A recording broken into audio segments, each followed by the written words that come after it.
Well, if you can't imagine it, you can believe this has actually happened here to Eternal Fire. They have been shut down on map 2 of what gave us a barn burner of a series. It wasn't until the teams were basically getting double digits each until we saw the match that we expected. The back and forth, the misplays, the big moments of just multi-kills. That was the matchup we were expecting from the get-go.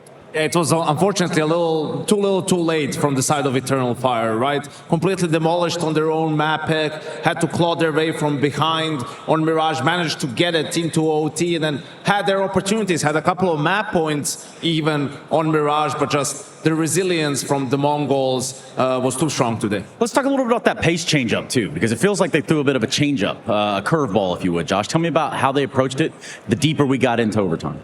Yeah, we got into overtime. We see these stacks on that A site, for example. We see Techno 4K getting set up for that bait. One round in Shadow, another round at that sandwich area with a perfect bait.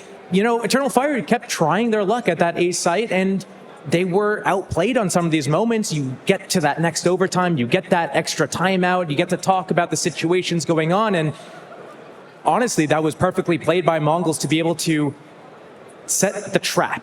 They had some good reads in OT, right? Like in some of those rounds, they're playing 2 rifles, Shadow, that's when Eternal Fire goes for the A execute, and they sprinkle in double up, which didn't work every single time, but it's a good counter to the default. So it's all about, okay, if you think they're going to default, break it with a double up. We think they're going to execute now. Let's have some sort of a bait setup in the site where, you know, there's a guy hiding that they won't expect that's going to be able to multi-kill, and in the end, that was the difference maker for the Mongols. Yeah, and individually speaking, Mongols had to show up today in bigger ways probably than they've had to in a long time. Again, we talked about this being an environment that they're not used to.